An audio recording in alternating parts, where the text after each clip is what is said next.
Ya. Karena dalam pokok ajaran Islam itu ada 3, Bapak Ibu jamaah Masjid Ukhuwah Islamiyah. Yang pertama, apa Bapak?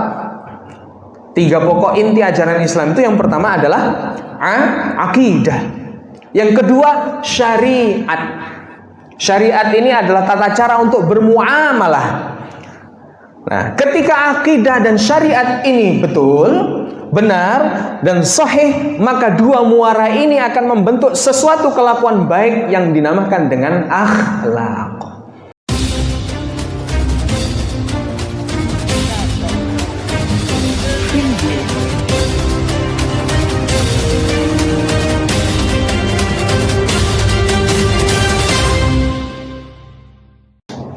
Bismillahirrahmanirrahim. Assalamualaikum warahmatullahi wabarakatuh. Bersyukur kepada Allah dengan mengucap Alhamdulillah. Alhamdulillahilladzi fatiris samawati wal ardh. Alhamdulillah Tsumma alhamdulillah. Mengapa kita harus memuji Allah setiap kita ingin melakukan sesuatu? Di antaranya kalimat yang senantiasa dipergunakan dalam muqaddimah khutbah ataupun tausiah, selalu mengutamakan dan mendahulukan itu dengan kalimat syukur. Innal hamdalillah. Sesungguhnya segala puji dan syukur, nahmaduhu, hanya milik Allah Subhanahu wa taala. Mengapa? Nahmaduhu wa nasta'inuhu. Karena kita senantiasa meminta tolong hanya kepada Allah semata. Nasta'inuhu wa nastaghfiruh. Kita juga meminta ampunan kepada Allah. Wa na'udzu billahi min syururi anfusina. Kita meminta perlindungan kepada Allah dari keburukan jiwa-jiwa kemanusiaan kita. Karena innan nafsa la'ammaratun bis-su'i illa ma rahima rabbi. Karena sesungguhnya jiwa-jiwa kita ini senantiasa memerintahkan kepada keburukan. Illa ma rahima rabbi, kecuali nafsu yang dirahmati oleh Allah Subhanahu wa taala. Wa na'udzu billahi min syururi anfusina wa min sayyiati a'malina. Kita senantiasa meminta perlindungan juga dari Allah dari keburukan amal-amal yang kita kerjakan. May yahdihillahu fala mudhillalah. Barang siapa yang diberikan hidayah oleh Allah, maka tidak ada seorang pun, sekalipun siapapun, yang bisa menyesatkan manusia tersebut. Nah, jadi inilah salah satu faidah min fawaid dari kita mengucap alhamdulillah. Di sisi lain kalimat syukur, kita mengharap kepada Allah agar Allah senantiasa melipat gandakan rasa syukur kita dan Allah hindarkan kita dari yang namanya sifat kufur. Salawat kepada Rasulullah. Allahumma salli wa sallim wa barik ala sayyidina Muhammadin wa ala alihi wa ashabihi wa man tabi'ahum bi ihsanin ila yaumiddin. Sebagaimana Allah juga mengatakan dalam firman-Nya, innallaha wa malaikatahu yusholluna 'alan nabi ya ayyuhalladzina amanu shallu 'alaihi wa sallimu taslima. Kita yang hanya umat Rasulullah, bukan seorang nabi, melainkan umat yang dicintai oleh Rasulullah, yang Rasulullah sebutkan semenjak beliau hidup, bahkan sebelum beliau wafat. Yang dirindukan itu adalah kita, bukan sahabat. Manhum ummati ya Allah, ya Rasulullah. Mereka yang tidak bertemu aku, tapi mereka beriman kepadaku dan rasa cintanya besar kepadaku.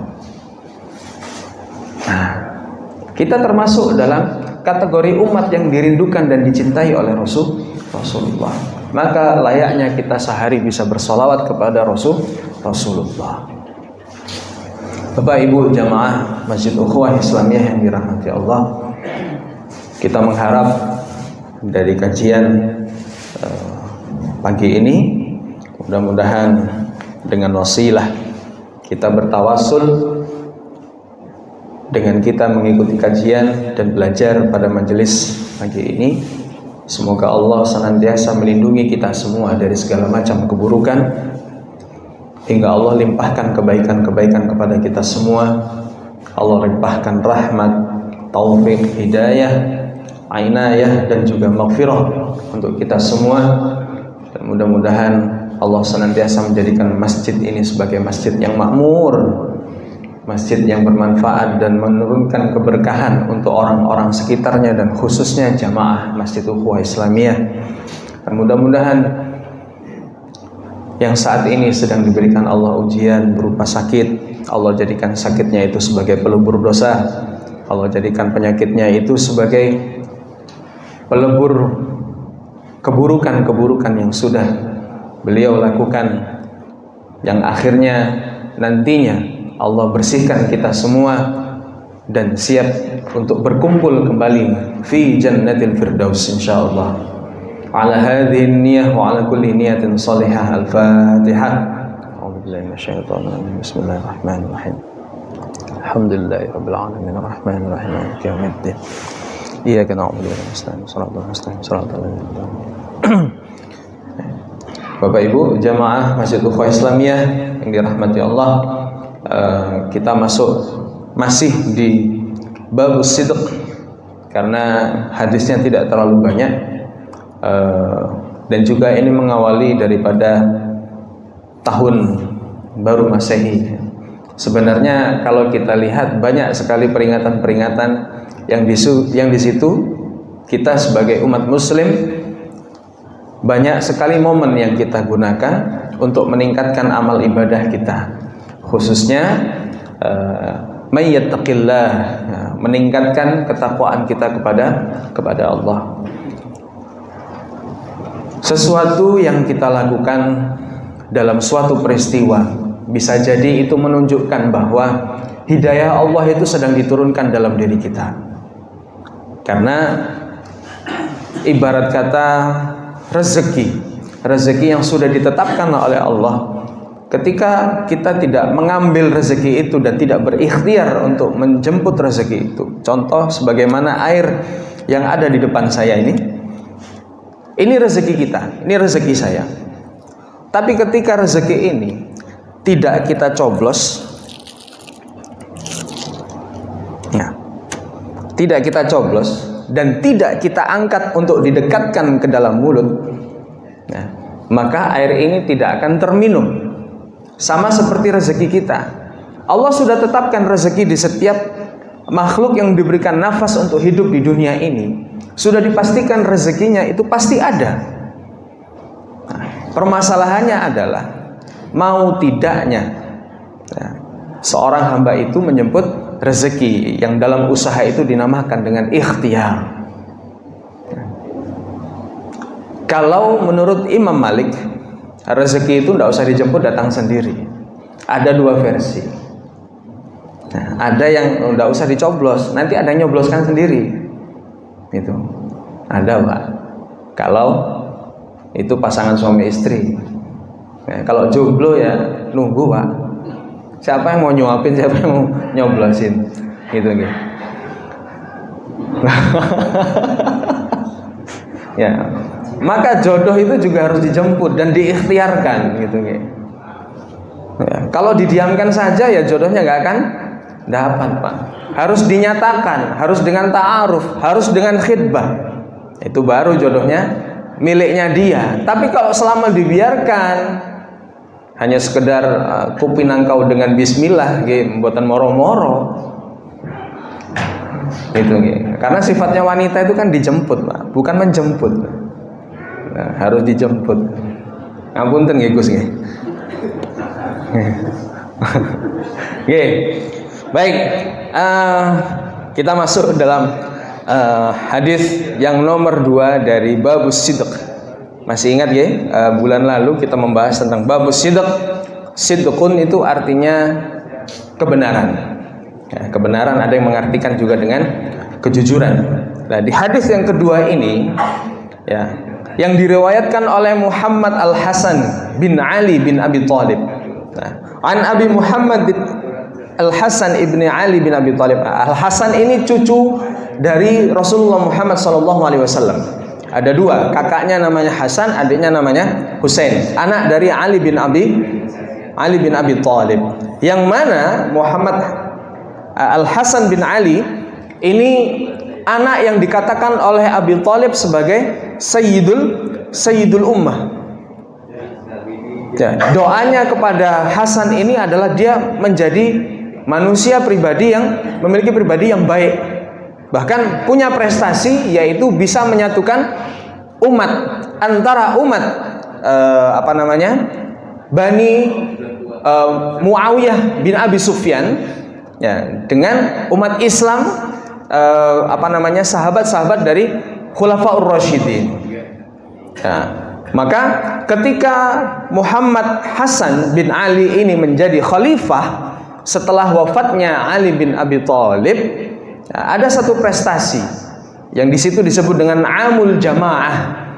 Amul Jamaah ini adalah tahun di mana berhasilnya dipersatukan antara umat Islam zaman Rasulullah, para sahabat, dengan Muawiyah bin Abi Sufyan. Bahkan untuk mempersatukan itu, Muhammad Hasan ini rela untuk melepaskan jabatannya sebagai khalifah dan memberikan jabatan ini kepada Muawiyah bin Abi Sufyan. Nah, disitulah ketika antara umat Muslim dengan kaum Syiah. Nah, kalau Syiah itu kan mereka menuhankan yang namanya Husain, lebih mengedepankan yang namanya Husain. Kenapa? Mereka marah dengan Hasan. Marahnya kenapa? Karena Hasan memberikan tongkat estafet khalifah itu kepada Muawiyah bin Abi Sufyan.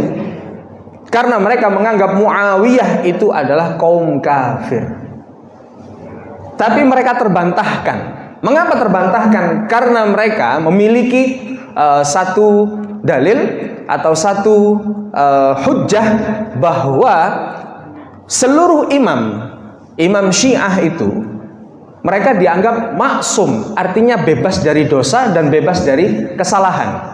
Artinya apa yang dilakukan, apa yang disampaikan oleh seluruh imam Syiah itu semuanya benar. Dan itu terbantahkan oleh Hasan, yang mana Muhammad Hasan ini memberikan tongkat khalifah itu kepada Muawiyah, yang mereka anggap Muawiyah itu sebagai kaum kafir. Nah, sedangkan mereka menganggap kalau ketika apa yang dilakukan dan diputuskan oleh Hasan dan Husain harusnya benar, mengapa tongkat itu, kepemimpinan itu diberikan kepada Muawiyah? Nah, disitulah mereka menjadi buah simalakama. Nah, ketika mereka menghujat, tidak bisa, Hasan kan imam mereka. Nah, disitulah terjadi perdebatan. Nah, akhirnya dari situlah, dari Hasan itu kemudian memberikan tongkat kepemimpinan khalifah itu kepada Muawiyah, bersatulah seluruh umat Islam yang ada di Jazirah Arab. Maka disebut dengan Amul Jamaah. Nah, setelah itu Muhammad Hasan ini diracuni. Nah, hebatnya lagi Muhammad Hasan ini diracuni, yang mana Hasan ini tahu siapa yang meracuni dia, tapi dia tidak mau memberitahukan itu kepada adiknya Husain. Nah, tidak mau diberitahukan bahwa fulan inilah yang meracuni saya. Sampai beliau meninggal, tidak tahu siapa yang memberikan racun itu kepada Hasan. Makanya dikatakan bahwa inna sayyidu min ibni huwa Hasan. Maka sayyid yang sebenarnya, orang yang paling tinggi derajatnya di antara kita itu siapa? Yaitu Hasan. Nah, dari sini kita bisa mengambil pelajaran bahwa kalau dulu Muhammad Hasan itu melepaskan jabatannya untuk mempersatukan umat, mempersatukan masyarakat. Nah, kalau sekarang kebalikannya, Pak. Rebutan jabatan untuk kepentingan kelompok atau kepentingan pribadi. Nah, maka ini yang harus kita muhasabahkan dalam diri kita. Nah, di sini Muhammad Al-Hasan bin Ali bin Abi Thalib radhiyallahu anhu qala hafidtu min Rasulillah. Jadi aku sedang seringkali Rasulullah berkata kepadaku dan aku hafal. Da' ma yuribuka ila ma yaribuka fa inna sidqa tuma'ninatun wal kadhiba ribatun. Rawahu Tirmidzi qala haditsun sahih. Qauluhu yaribuka au yuribuka huwa bi fathil ya wa dhammi. Jadi da' ma yuribuka atau da' ma yaribuka. Da' itu artinya tinggalkan, utruk. Taraka yatruku itu meninggalkan, utruk tinggalkan. Ma yuribuka ila ma yaribuka, terhadap sesuatu yang itu menjadi keraguan dalam dirimu menuju sesuatu yang tidak meragukan. Nah, kalau di sini sesuai dengan salah satu hadis yang mengatakan innal halala bayyinun wa innal harama bayyinun wa bainahuma umur mutasyabihat. Jadi sesungguhnya halal itu jelas, haram itu juga jelas, dan di antara keduanya itu ada syai'un mutasyabihat, sesuatu yang tidak jelas, samar-samar antara dia haram atau halal. Salah satu contohnya begini, ketika baju kita terkena najis itu entah itu terkenanya di depan atau terkena di belakang. Nah, terkadang kita mencuci dia di depan, tapi ternyata baunya di belakang. Nah, ini namanya mayuri bukan. Ini sesuatu yang menimbulkan keraguan dalam diri kita. Maka ketika kita ingin meninggalkan keraguan itu, maka cucilah semuanya, baik itu di depan maupun di belakang, sehingga keraguan itu akan hilang. Sama orang mengerjakan sesuatu yang halal dan mengerjakan sesuatu yang haram, semuanya sudah jelas. Yang tidak jelas itu adalah hukum di antara keduanya. Syai'un mutasyabihat. Maka dalam hadis ini dijelaskan bahwa famanittaqa asyubhat faqad istabra'a lidinihi wa 'irdihi. Maka perintah dalam hadis ini dikatakan tinggalkan sesuatu yang syubhat, yang belum jelas hukum halal ataupun haramnya. Nah, kalau sesuatu ini Pak kita sebut dengan istilah zuhud dan wara'. Nah, mal farqu baina zuhud wal wara'? Apa beda antara zuhud sama wara'? Zuhud itu tarku ma la yanfa'. Jadi zuhud itu adalah meninggalkan segala sesuatu yang tidak bermanfaat fil akhirah. Tarku ma la yanfa'u fil akhirah. Jadi zuhud artinya meninggalkan segala sesuatu yang tidak bermanfaat untuk akhirat kita. Kalau wara' tarku ma qad yadhurru fil akhirah. Wara' itu meninggalkan segala sesuatu yang bisa membahayakan untuk akhirat kita. Nah, bedanya antara zuhud sama wara'. Aina afdal? Afdalu huwa zuhud. Jadi ketika kita meninggalkan sesuatu yang tidak bermanfaat untuk akhirat kita, maka kita termasuk zuhud. Bukan berarti yang senantiasa ke masjid kemudian tidak bermuamalah sama manusia. Bukan begitu istilah zuhud dan wara'. Tapi zuhud kita tetap bermuamalah, tapi kita masih bisa memilih dan memilah mana yang bermanfaat untuk akhirat kita dan mana yang tidak bermanfaat untuk akhirat kita. Nah, contoh misalkan kalau yang sudah menjadi adatnya masyarakat kita gitu, Surabaya, Sidoarjo, itu kan biasanya kalau ada hajatan, nah itu kan biasanya ada dangdutnya gitu Pak, ada koplonya. Nah, kita harus kalau sudah ngaji begini harusnya mulai berpikir apakah sesuatu yang saya berikan kepada masyarakat itu bisa memberikan dampak kemanfaatan lid-din wad dunya wal akhirah, untuk agama, untuk dunia dan juga untuk akhirat. Nah, atau kita memiliki harta yang mau kita berikan, pilihannya dua. Mau kita belikan sesuatu yang kita inginkan atau memberikan kepada seseorang yang membutuhkan. Nah, misalkan kita di antara dua pilihan itu, membelikan yang kita inginkan, ya, atau memberikan kepada yang membutuhkan.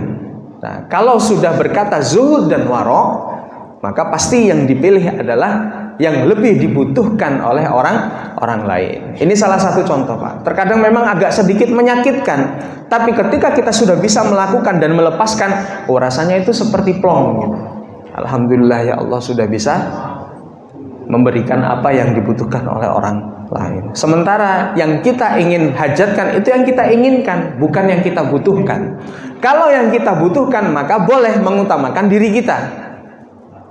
Tapi kalau kebutuhan itu sudah terpenuhi dan sifatnya itu keinginan, dan yang mengetahui hanya kita sama Allah saja, gitu. Yang mengetahui hanya Allah saja sama kita. Nah, kita ini misalkan tidak punya duit, ya Bapak Ibu, ya, lagi sedang paceklik, gitu. Tapi kita pengen sedekah. Kira-kira Allah ngertos napa mboten? Allah pasti tahu bahwa hati kita mengatakan bahwa aku ingin sedekah, tapi aku tidak punya apa yang ingin aku sedekahkan. Ya, beda lagi, Pak. Kita punya uang banyak, tapi hati kita tidak mau sedekah. Allah ngertos napa mboten? Sama taunya. Nah, maka yang seperti ini kita mulai bermain untuk bermuhasabah dalam hati kita masing-masing. Nah, kita memiliki sesuatu untuk kita sedekahkan, tapi tidak kita keluarkan. Nah, maka Allah memiliki sejuta cara untuk merampas harta yang Allah titipkan sama kita. Ini bukan untuk apa-apa, tapi untuk muhasabah diri kita saja. Kita punya harta banyak, kita tahan, tidak kita keluarkan untuk kewajibannya. Berapa Ustaz jumlahnya? Terserah Allah. Kalau Allah mengatakan cukup, cukup. Tapi kalau Allah mengatakan yang kita keluarkan itu kurang, ya Allah punya 1001 cara untuk mengeluarkan harta itu dari kita, merampas harta itu dari kita sesuai dengan berapa yang Allah inginkan. Nah, maka caranya, kalau bahasanya guru kami itu, sedekahnya sedekah badai. Banyak, diam-diam tapi ikhlas. Nah, rumusnya itu, Pak. Banyak, diam-diam tapi ikhlas. Wah, saya punya 2000 kok, yang penting ikhlas gitu. Kalau milih sedekah banyak nggak ikhlas, apa sedekah sedikit tapi ikhlas? Pasti milihnya banyak sedikit tapi ikhlas. Nah, kalau sedekah badai, boten-boten Bapak, banyak tapi ikhlas. Maka rumusnya sedekah badai, banyak, diam-diam tapi ikhlas. Nah, maka yang seperti ini ketika kita membiasakan hati kita untuk mengeluarkan sesuatu yang meragukan, nah, maka insya Allah Allah akan menunjukkan jalan di mana keraguan itu akan dihilangkan. Fa inna sidqa tuma'ninatun. Orang yang benar, orang yang jujur itu pasti akan merasa aman. Tuma'ninah. Wal kadhiba ribatun. Dan orang yang senantiasa berdusta, maka dia tidak akan pernah tenang hidupnya. Mengapa? Ketika orang berdusta, dia akan menutupi dusta itu dengan dusta yang lain. 4 kali berdusta, maka dia akan menutupi dengan kelima yang berdusta itu. Sampai dengan 20 berdusta, maka dia akan ditutupi dengan 21 yang berdusta. Maka selama 1 sampai 20 melakukan kedustaan ini, maka tidak ada ketenangan dalam diri dia. Kalau kita berdusta kepada sesama manusia mungkin tidak kelihatan, Pak. Tapi kalau sudah dusta sama Allah, fantadhiris sa'ah, maka tinggal menunggu kapan Allah akan menurunkan bala dan ujiannya kepada kita. Maka bersyukur ketika Allah itu menurunkan bala dan ujian akibat daripada dusta yang kita lakukan. Harusnya kita bersyukur. Kenapa? Itulah tanda sayangnya Allah kepada kita. Karena segala sesuatu, hukuman, bala, ujian yang dilimpahkan kepada kita tidak lain itu adalah famin nafsik. Itu berasal dari kelakuan dan tingkah laku diri kita sendiri selaku manusia.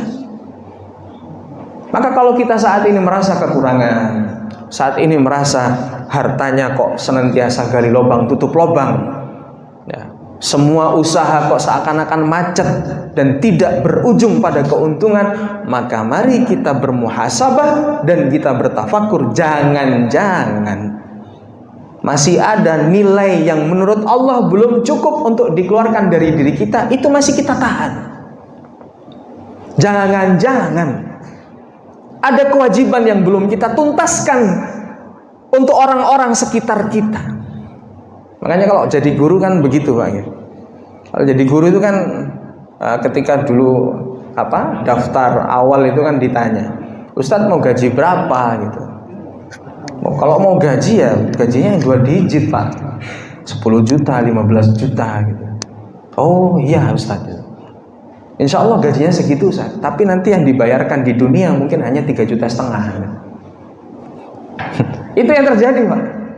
Maka sebuah lembaga pendidikan ini hati-hati, jangan sampai berembel-embelkan keikhlasan dan perjuangan ya, selagi dia mampu untuk memberikan penghargaan kepada siapa yang sedang ditugaskan, siapa yang menjadi panglima perangnya pada suatu lembaga pendidikan, kemudian dia tidak diberikan haknya ya, sesuai dengan harga yang harusnya dia berikan, maka hati-hati. Lembaga yang seperti ini hati-hati. Nah, sekarang ini di IG itu banyak sekali yang melakukan demo, khususnya P3K honorer. P3K atau yang pegawai negeri itu ada yang namanya tunjangan dari pemerintah yang sudah sertifikasi. Di daerah mana itu? Masih di negeri Konoha ini Pak. Nah, di daerah mana itu? Mereka itu setiap TW, jadi TW itu saya tidak tahu istilahnya, ada pencairan itu 3 bulan dirapel jadi 1. Harusnya kan 3 bulan diberikan ya 3 bulan. Itu belum potongan dari pemerintahnya Pak. Belum zakat kepada orang yang mampunya maksudnya. Ya, belum zakat ke pimpinan-pimpinannya itu, belum itu sudah dipotong Pak. Nah, ada beberapa daerah itu yang setiap TW hanya dicairkan 1 bulan. Maka layak mereka bersuara. Ya. Ini baru manusia yang bersuara, belum Allah yang bersuara. Ketika kita tidak mengeluarkan jumlah yang harus semestinya kita keluarkan, maka kalau Allah sudah turun tangan, hati-hati. Maka jangan sampai ngapunten jenengan-jenengan yang mungkin saat ini memiliki anak buah, gitu ya. Saat ini jenengan memiliki pasukan-pasukan untuk membantu jenengan memimpin suatu perusahaan, membantu jenengan untuk memberikan kesuksesan dalam sebuah usaha atau sebuah lembaga, maka berikan penghargaan yang sesuai dengan apa yang harusnya diberikan. Jangan ditahan-tahan Pak. Nanti kalau ditahan Allah yang turun tangan. Ya. Itu nggih. Kalau ditahan Allah yang turun tangan. Mungkin sebagian kita sudah ada yang merasakan ya. Tapi kalau yang belum merasakan, coba kita muhasabah hati kita, bukan untuk apa-apa ya. Kalau orang yang ikhlas, insya Allah ya, dia tidak akan mikir itu. Manusianya nggak akan mikir Pak, tapi Allah sendiri yang akan turun tangan. Tapi yang belum diuji, hati-hati. Jangan sampai ini kita dimasukkan dalam golongan orang-orang yang istidraj. Kita dinikmatkan dalam kesenangan, kenikmatan. Nah, padahal salah satu riwayat dari hadis itu juga mengatakan, jangan sampai kenikmatan duniawi itu kita habiskan di duniawi. Nanti kita nggak kebagian nikmat itu di akhirat. Karena apa? Karena sudah habis di dunia. Pernah suatu cerita Rasulullah itu tidak makan Pak. Maksudnya kalau kita tidak makan nasi, kalau beliau tidak makan gandum, tidak makan roti, selama 3 hari makannya itu hanya kurma sama air putih saja 3 hari. Salah satu sahabat ya, mengetahui hal itu, kemudian sahabat itu menyembelihkan seekor kambing yang tujuannya dihidangkan kepada Rasulullah Muhammad SAW. Kemudian ketika dihidangkan itu, Rasulullah itu makan Pak, tapi tidak sampai sepiring seperti kita gitu. Kita tahu ada nasi mandi, nasi kebuli gitu kan, tiba-tiba ada di masjid, blok, insya Allah habis dalam waktu 10 menit gitu ya. Kalau Rasulullah enggak, 3 hari beliau nggak makan nasi, kalau bahasa kita nggak makan roti, nggak makan gandum, hanya kurma sama air putih saja. Kemudian dihidangkan oleh sahabat itu, Rasulullah hanya makan sedikit, hanya 3-4 sendok, kemudian Rasulullah berhenti. Maka sahabat itu bertanya, wahai Rasulullah, kami ini mengetahui bahwa engkau ini belum makan selama 3 hari, maksudnya belum makan berat. Engkau hanya makan kurma dan minum air putih. Mengapa ketika kita hidangkan makanan yang begitu lezat, ada daging di situ, engkau nggak makan ya Rasulullah, makan cuma sedikit? Jawaban Rasulullah apa? Aku takut nikmat di akhiratku nanti berkurang karena aku menikmati daging ini. Masya Allah. Nah, maka kita yang bukan Nabi, Pak, kita juga harus bermuhasabah, bertafakur. Jangan-jangan kenikmatan yang berlebihan yang sedang kita nikmati ini, naudzubillah, itu mengurangi jatah kenikmatan kita nanti di akhirat. Gitu. Ya. Maka senantiasa kita beristighfar setiap pagi. Jangan-jangan kenikmatan yang terlalu banyak yang kita nikmati itu berujung pada berkurangnya nikmat kita nanti di akhirat. Naudzubillah min dzalik. Kemudian kita masuk pada hadis yang selanjutnya, hadis ketiga. An Abi Sufyan Sakhra ibn Harbin radhiyallahu an fi haditsin tawil fi qissati Hirqal. Jadi di sini Abi Sufyan. Nah, Abi Sufyan ini sinten, Pak? Abi Sufyan itu adalah orang pokoknya nomor 2 setelah Abu Jahal. Nah, orang yang senantiasa memberontak kepada Rasulullah dari kaum kafir Quraisy, yang senantiasa memberontak kepada Rasulullah. Bedanya dengan Abu Lahab, kalau Abu Lahab mati belum syahadat, kalau Abu Sufyan ini di tahun 8 Hijriah setelah Fathul Mekah, kemudian beliau menjadi Muslim. Nah, maka anaknya itu siapa? Muawiyah bin Abi Sufyan yang saya ceritakan di awal tadi. Nah, suatu ketika Abu Sufyan ini bertemu dengan Heraklius. Nah, Heraklius ini siapa? Azimur Rum. Ya, seorang pembesar yang ada di Romawi. Nah, Heraklius ini seorang yang ahli kitab Taurat. Yang mana ketika itu beliau itu bisa membaca bahwa ada seorang nabi yang sudah menjadi nabi yang diutus untuk kaum muslim. Nah, beliau itu menebak bahwa nabi itu berasal dari Bani Israel, yang mana Bani Israel itu kan dari kaumnya Nabi Ismail dulu, yang termasuk golongan kaum yang bersunat.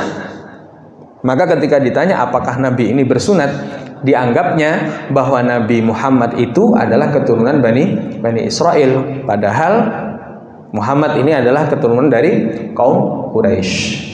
Gitu. Nah, ketemu dengan Heraklius fi haditsin tawil fi qissat Heraklius qala Heraklius famada ya'murukum. Nah, ketika ditanya apa yang diperintahkan dari Nabi ini kepada kalian, gitu.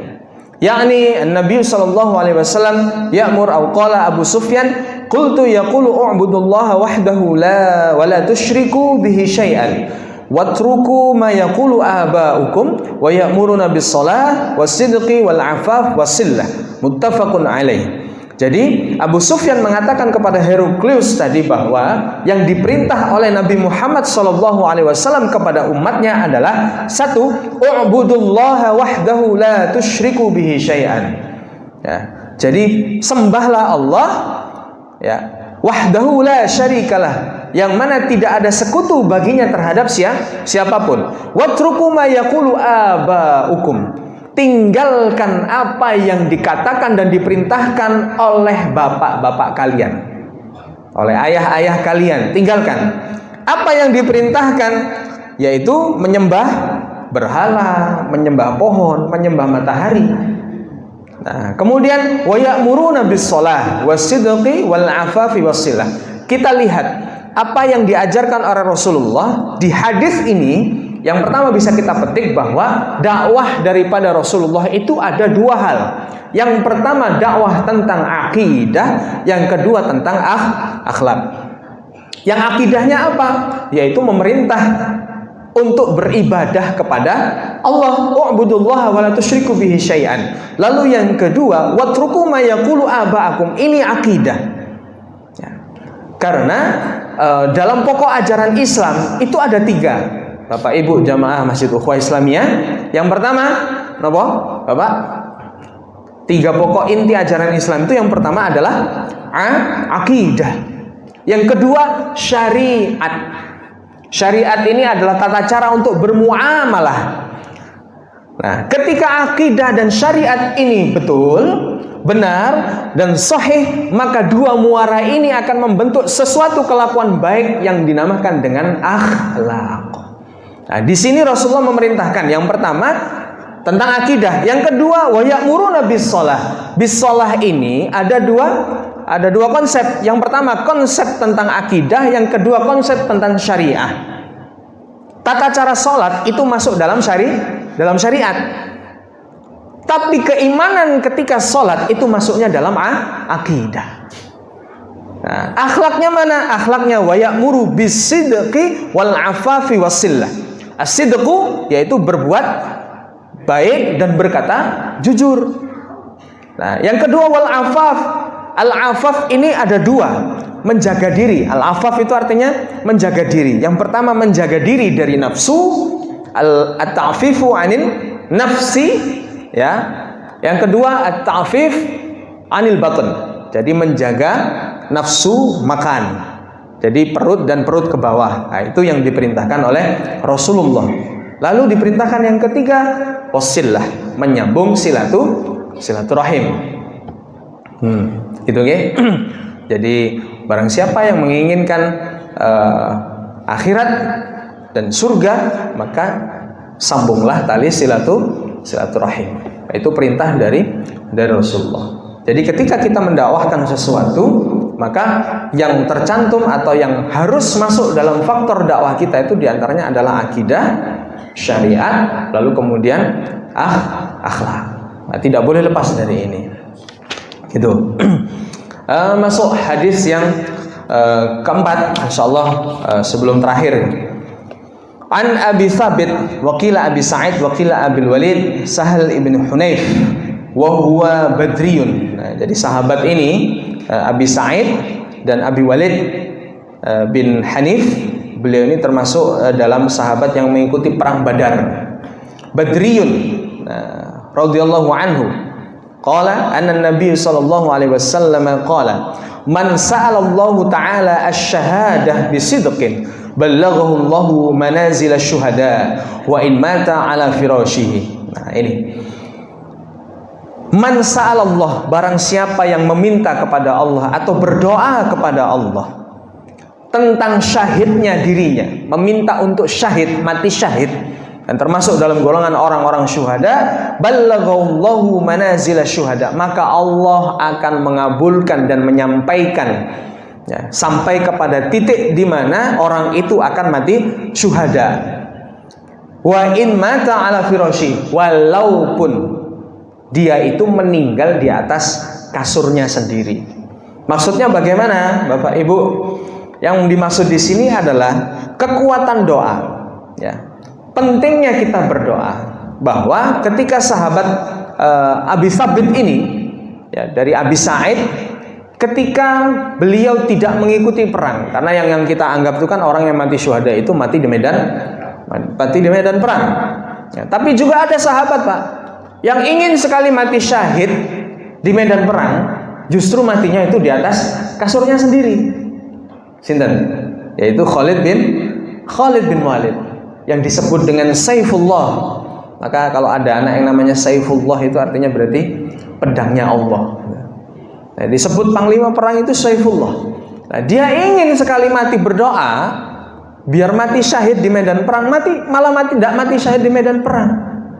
Nah, malah meninggalnya itu di kamarnya sendiri, di kasurnya sendiri. Tapi beberapa riwayat mengatakan bahwa dia termasuk mati syahid. Nah, beda dengan sahabat ini. Sahabat ini, beliau ini meminta, berdoa kepada Allah, ya Allah matikan hamba ini dalam keadaan syahid. Nah, karena saking tulus dan ikhlasnya berdoa, maka Allah kabulkan, ballaghahu Allahu manazil syuhada. Maka Allah akan Allah itu mengabulkan matinya dia sebagai syuhada walaupun di atas kasurnya sendiri. Sama seperti Umar bin Khattab. Umar bin Khattab itu punya doa, yaitu beliau itu pengen mati syahid di kota Rasulullah, di kota Nabi. Maka saking tulus dan ikhlasnya Umar bin Khattab itu, nah kalau kita lihat riwayatnya, beliau ini mati ketika sholat subuh, yaitu ditikam oleh Abu Lu'lu'ah, ditikam sebanyak 3 kali di rakaat kedua. Nah, bahkan sampai di riwayat itu dikatakan sampai ususnya itu, susu yang diminumnya itu keluar dari ususnya. Nah, akhirnya meninggal mati syahid dan meninggal di kota Nabi. Nah, maka kita yang menginginkan mati syahid atau husnul khotimah, ya kita doa sama Allah. Yang kita minta doa itu bukan hanya sekedar pengkabulan hajat untuk memenuhi hajat duniawi kita saja, Bapak Ibu. Ya, kita doakan anak-anak kita, cucu-cucu kita, ya, rezeki kita. Insya Allah Allah juga tahu apa yang dalam hati kita. Bukan berarti kita tidak berdoa.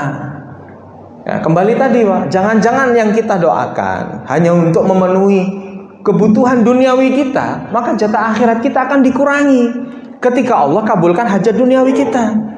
Ya Allah, pengen mobil ya Allah. Ya Allah, pengen rumah ya Allah. Ya. Sudah dapat rumah, ternyata rumahnya hanya ditinggali untuk keluarga saja. Ya, tidak ada manfaat lain yang didapatkan dari rumah yang diberikan Allah. Nah, maka yang seperti ini takutnya jatah kita nanti di akhirat itu dikurangi. Maka ketika kita punya niat, maka luaskan niat itu dan kita kuatkan. Ya Allah, hamba ingin punya mobil ya Allah. Dengan mobil ini ya Allah, hamba nanti akan mengantarkan anak-anak yatim ini menuju ke gerbang kesuksesan mereka ketika mereka nanti bersekolah, mereka berpendidikan.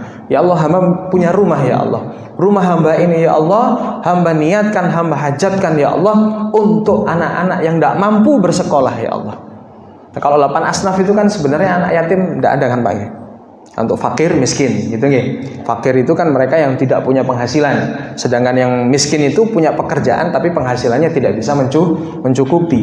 Nah, anak yatim tidak masuk di situ, tapi masuknya duafa, maka mereka masuk dalam golongan fakir miskin. Yatim kaya itu juga ada Pak. Gitu. Nah, maka kita ketika punya hajat dan punya niat yang besar kemudian kita luaskan, maka insya Allah juga Allah turun tangan untuk itu.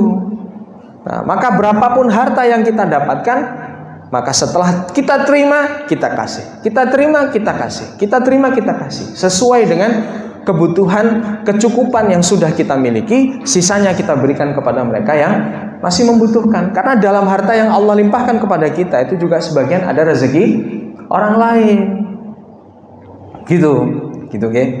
Jadi kita luaskan niat kita kembali untuk segala sesuatu rezeki dan kenikmatan yang Allah berikan kepada kita. Jadi dengan kalau ngobrol sama orang-orang itu kan, kalau kita punya pekerjaan gitu, kalau dikerjakan kita sendiri kan terkadang capek Pak. Memang kalau kita inginkan kan keuntungan besar, keuntungan duniawinya maksudnya Pak. Wow, punya bisnis, hitung-hitung secara duniawi, terhitung keuntungan nanti, sekian untungnya nanti 100 juta. Tapi 100 juta itu untuk jenengan sendiri. Nah, kemudian ada lagi pengusaha, dia itu keuntungan 100 juta bukan untuk keuntungan dia sendiri, melainkan dia bagikan untuk mereka orang-orang sekitar yang butuh pekerjaan. Nah, kira-kira yang saya tanyanya yang lebih berkah Pak, lebih berkah secara penglihatan kasat mata kita. Kalau untung sudah pasti yang untuk dirinya sendiri. Tapi kalau berkahnya Pak, berkah itu ketika kita bisa membantu orang lain. Nah, setelahnya ada doa yang terucap dari orang yang kita berikan. Yang kita butuhkan sebenarnya itu Pak, 100 juta kemudian dibagi kita 20 juta, kemudian 80 jutanya untuk mereka-mereka yang membantu kita. Mana yang lebih barokah Pak? Tentunya yang kita mendapatkan doa dari 80 juta itu. Ya, kalau hitung-hitungan secara akhirat gitu. Man jaa bil hasanati falahu asyru amthaliha. Nanti jenengan lihat orang-orang pengusaha yang seperti ini biasanya umurnya panjang gitu ya. Kayak nggak ada masalah gitu. Ada masalah tapi tenang. Kenapa? Karena dibantu sama doa-doa orang-orang yang dia bantu. Karena yang kita butuhkan itu doa, Pak. Bukan duit kembali duit saja, tapi doa di balik apa yang sudah kita ikhtiarkan. Itu yang paling penting. Karena yang menyelamatkan kita nanti di akhirat itu adalah syahadah atau kesaksian dari orang-orang yang ada di sekitar kita. Maka hati-hati, jangan sampai kita hanya diberikan ridho dari Allah, tapi manusia sekitar kita tidak ridho sama kita. Maka tobat itu kan ada dua. Tobat itu sama Allah, yang kedua itu selesai, Pak. Kalau tobat sama Allah, menurut Allah selesai. Tapi kalau sama manusia susah. Karena urusan hati. Kalau hati sudah tersakiti, kita tidak bisa memaksa manusia untuk memaafkan kesalahan kita, tidak bisa, Pak. Sampai betul-betul dia ridho. Ya. Kalau dia sudah ridho, nah disitulah maka pintu maaf Allah sudah terbuka. Tapi kalau belum ridho, Pak, gimana caranya kita sampai ridho? Makanya hutang itu kan akan ditangguhkan sampai nanti pertanggungjawabannya di akhirat. Karena apa hubungannya dengan manusia sesama manusia? Maka harus diselesaikan. Gitu, okay. Nah, inilah hadis dari Abi Thabit yang mana keikhlasan dalam berdoa itu dibutuhkan. Ya. Hadis yang terakhir dari Abi Khalid Hakim ibni Jizam. Siapa Abi Khalid Al-Hakim ibni Jizam? Abi Khalid Hakim ini adalah ponakan dari Khadijah binti Khuwailid, yang mana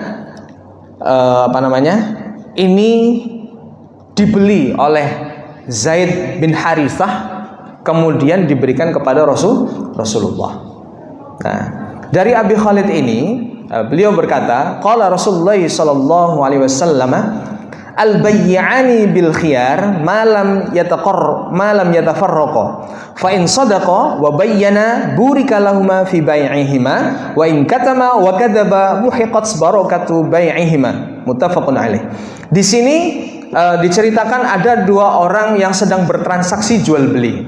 Nah, kalau di sini penjual dan pembeli itu disebutnya dengan al-bay'ani. Sama seperti bapak dan ibu. Bapak dan ibu itu kan al-ab wal Nah, kalau digabungkan itu jadi abaahum. Gitu. Bapak dan ibu kalau digabungkan itu jadi satu bahasa, yaitu abaun. Gitu.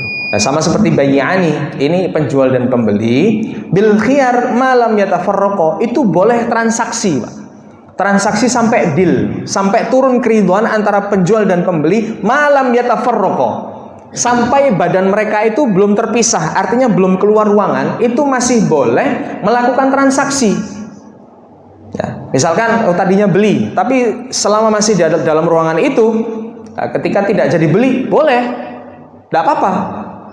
Nah, maka penjual tidak boleh memaksa pembeli untuk nggak bisa, tadi kan kamu sudah bilang beli, kenapa kok sekarang nggak jadi beli? Nah, ini sudah terlanjur, nggak bisa. Nggak bisa begitu.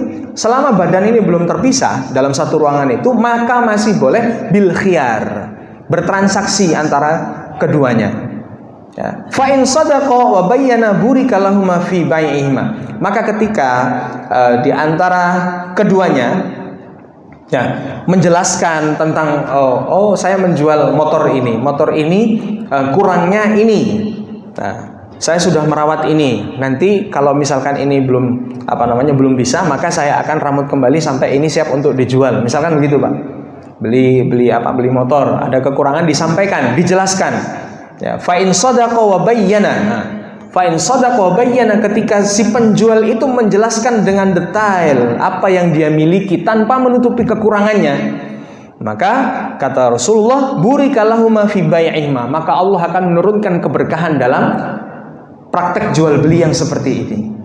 Jadi apa yang dijual dijelaskan dengan jujur tanpa dikurangi sedikit pun. Nah, kalau sekarang kan wah lek gati ngono no, tidak ada keuntungan sama sekali. Yang kita ikuti sekarang siapa? Kalau Rasulullah disuruh menyampaikan apa kurangnya, jelaskan. Ya.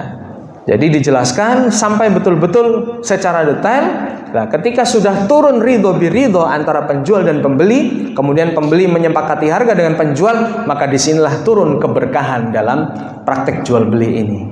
Wa in katama wa kadzaba muhiqat barakatu bai'ihima. Nah, ini ya, barang siapa yang menyembunyikan kekurangan dari barang yang dijual itu tadi kepada si pembeli, muhiqat barakatu bai'ihima, maka Allah akan menutup keberkahan daripada praktek transaksi jual beli ini. Na'udzubillahi min dzalik. Ya. Pilihannya ada dua, Pak. Kita mau terbuka jelas, atau kita tutupi kekurangan itu sehingga kita mendapatkan keuntungan.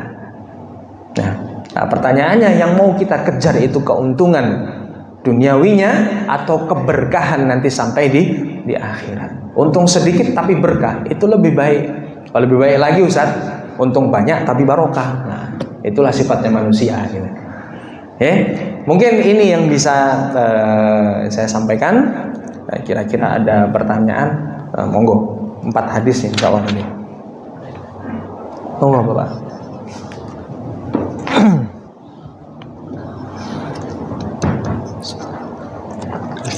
Assalamualaikum warahmatullahi wabarakatuh. Waalaikumsalam warahmatullahi wabarakatuh. Tadi juga disampaikan konsep Islam yang harus kita pelajari. Sekali lagi, yang harus kita pelajari ada 3 tadi garis besarnya. Konsep tentang akidah, konsep tentang syariah, dan konsep tentang akhlak. Nah, kemudian juga disampaikan tentang jujur. Ada tadi juga disampaikan tentang wara', tentang zuhud. Mungkin ada lagi banyak hal ya, seperti raja, qanaah, dan masih banyak lagi. Ini semuanya adalah pekerjaan hati. Nah, ini terkait dengan pekerjaan hati ini tentu pekerjaan hati ini tidak mudah, sangat sulit. Hanya bisa dimudahkan, jujur misalnya saja, sampaikan jujur saja. Ini mudah sekali mengatakan jujur. Tapi bagaimana agar kita bisa membersihkan membersihkan hati, termasuk tadi ada jujur, yang waro, suhud, raja, mungkin qanaah, dan sebagainya, masih banyak pekerjaan-pekerjaan hati ini. Kira-kira itu yang kita tanyakan. Terima kasih. Ya. Kalau dulu lagunya Agim itu, Pak, ya, jagalah hati, jangan kau nodai, jagalah hati, lentera hidup ini gitu. Karena hati itu kan segumpal darah, mudghah. Wa in salahat jasadu kullu, wa in fasadat jasadu kullu, ala wahyal qalbu. Nah, jawabannya cuma satu, Pak. Ala bi dzikrillah tatmainnul qulub. Jadi untuk membersihkan hati itu satu caranya, yaitu zikir. Entah itu dalam kondisi qiyaman wa qu'udan. Nah, mau posisi berdiri, duduk, senantiasa berzikir, Pak. Maka untuk melatih hati, kalau fisik kan dilatih jelas, Pak, ya, nge-gym gitu kan, untuk membentuk otot. Ya, fisik dilatih agar tidak sakit semua badannya, harus dilatih rutin setiap hari, entah itu jalan kaki. Kalau yang sudah usia lanjut 50 ke atas, ya jangan lari 3 kilo gitu, betul, Pak. Jangan terlalu keras karena porsi tubuh kita juga punya porsi. Nah, maka latihannya sudah menyesuaikan kekuatan fisik kita. Sama dengan hati. Maka hati itu latihannya itu melalui riyadhah, olahraga, olah rasa, Pak, namanya. Riyadhah itu namanya olah rasa. Kapan olah rasanya, Pak? Satu ketika sholat, ya, diajak untuk khusyuk hati itu. Maka yang selama ini hanya istighfar. Zikir itu kan ada 4 kategori, Pak. Zikir yang dia tingkatan paling tinggi itu adalah antara mulut, hati, dengan perbuatan. Semuanya berzikir. Ketika kita mengucap astaghfirullah, ya, mengucap astaghfirullah, mulut kita mengucap, hati kita beristighfar. Nah, anggota tubuh kita juga ikut beristighfar, Pak. Bukan ketika astaghfirullah kemudian yang dibuka ini dangdutan. Astaghfirullah. Melihat yang pupunya terbelalak terlihat oleh mata kita. Nah, ini tidak sesuai. Maka kalau kita mengucap astaghfirullah dan hati kita beristighfar, maka jasmani kita juga ikut beristighfar. Astagfirullah, ya sudah taruh. Ini contoh kecilnya begitu. Ada juga tingkatan yang agak turun sedikit, downgrade-nya itu mulut mengucap, hati juga mengucap. Itu. Jadi astagfirullah dalam mulut, hati juga beristighfar. Tapi anggota tubuh tidak melaksanakan. Bawahnya lagi, salah satu di antara mulut dan hati kita itu berzikir. Astagfirullah, astagfirullah, gitu. Astagfirullah, astagfirullah. Gitu. Mulutnya berzikir, tapi hatinya belum tentu berzikir. Hatinya berzikir, biasanya mulutnya juga ikut berzikir. Tapi kadangkala mulut ini kan harus melayani orang sekitarnya. Nah, yang tingkatan paling rendah ya mulut dan anggota tubuh tidak berzikir sama sekali. Nah, maka kita latih untuk khusyuk. Ya.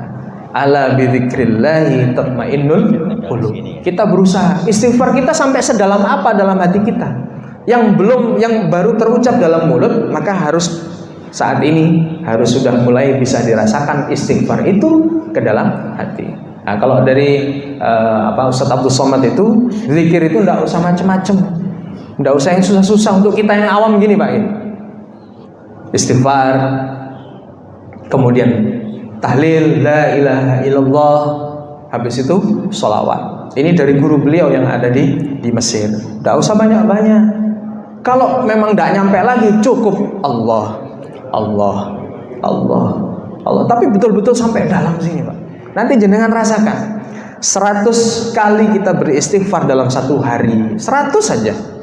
Ya, setelah subuh gitu, 100 gitu kita baca istighfar. Kemudian ada waktu lagi kita bersolawat. Jenengan rasakan nggak perubahan dalam diri kita, ketenangan yang muncul. Masalah sebesar apapun Pak, kalau sudah ketemu sama yang namanya hati yang khusyuk, tahu bahwa masalah ini kan dari Allah datangnya, maka tunggu jawaban dari Allah untuk menyelesaikan permasalahan itu. Mungkin masalah itu datang untuk menguatkan istighfar kita.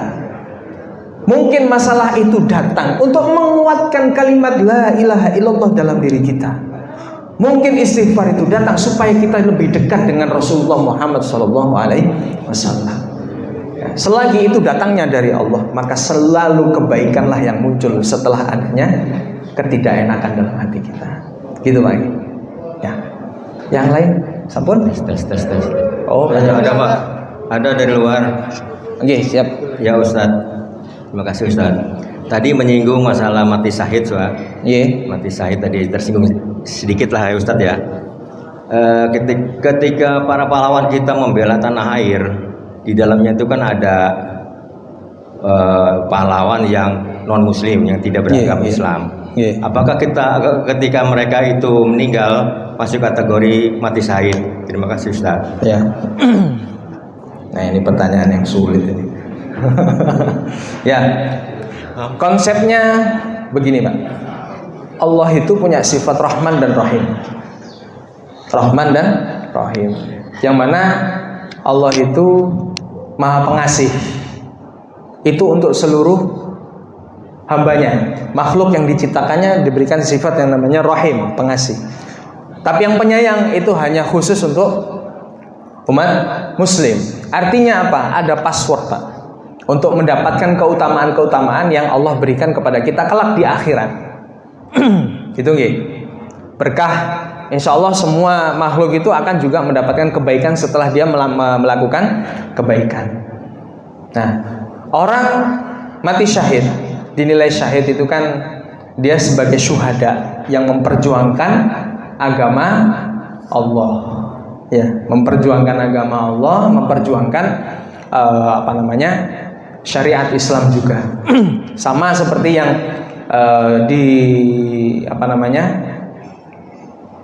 yang kita tahu di kisah daripada paman Rasulullah, ya, Abu Thalib, ya, yang sampai dengan meninggalnya belum memeluk Islam. Maka Allah di situ menurunkan ayat innaka lan tahdi man ahbabta walakinallaha yahdi man yasha. Wahai Muhammad, engkau tidak akan pernah sekali-kali bisa memberikan hidayah kepada hati seseorang, walakinallaha yasha, melainkan Allah itu bisa. Nah, terkait syuhada, terkait syuhada, tentang pahlawan-pahlawan perang kita dulu, kita mendoakan. Nah, kita mendoakan beliau-beliau yang mati syahid memperjuangkan negara Republik Indonesia itu juga diberikan gelar oleh Allah di akhirat, Bapak. Walaupun mereka belum memeluk agama Islam. Usaha kita hanya sampai situ. Kita tidak bisa memberikan gelar syuhada kepada mereka ketika nanti di akhirat. Apakah mereka nanti akan masuk surga sama kita? Saya belum ngintip, Pak. Nanti kalau saya ngintip saya kasih tahu. Kita pun nggak tahu, karena usaha kita manusia paling mentok itu hanya sebatas menyampaikan dan mendoakan. Nggak bisa lebih daripada itu. Nabi saja itu nggak punya, Pak, ilmu gaib itu nggak punya.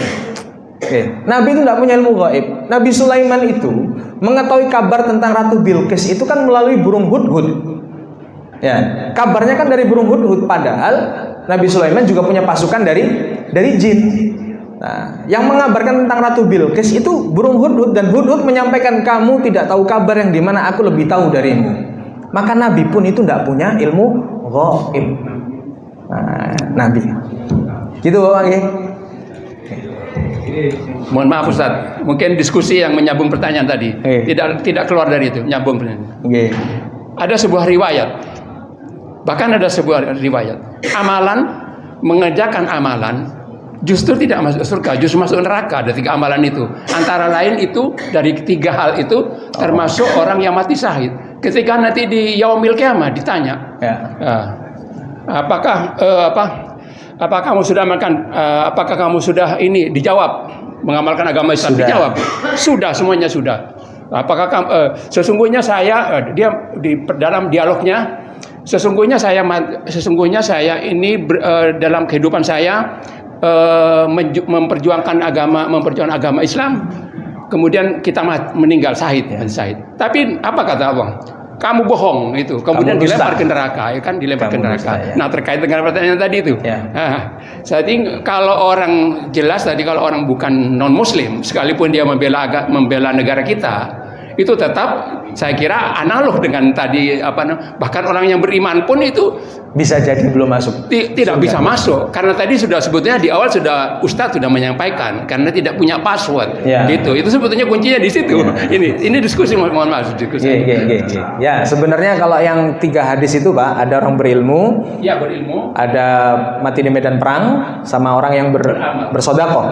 Nah, semuanya dikatakan dusta karena niat orang semua yang dari 3 golongan ini adalah niatnya hanya untuk pamer dan mendapatkan gelar dari manusia.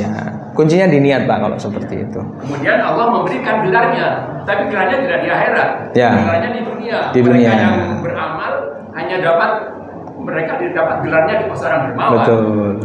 Begitu di dalam riwayat. Ya, dalam hadisnya begitu. Jadi semuanya kembali kepada niat. Nah, untuk mempertajam niat itu tadi, Pak, berlatih khusyuk. Nah, ini insyaallah sampun ya. Karena sudah agak siang. Sebelum saya tutup, Bapak Ibu jamaah rahimakumullah, di situ ada sayur dan mayur yang insyaallah semuanya boleh ambil. Ya, bayarnya pakai doa. Gitu, nggih. Bayarnya pakai doa. Mudah-mudahan orang yang sudah mengusahakan sayur gratis ini dilimpahkan rezekinya, diberkahi rezekinya.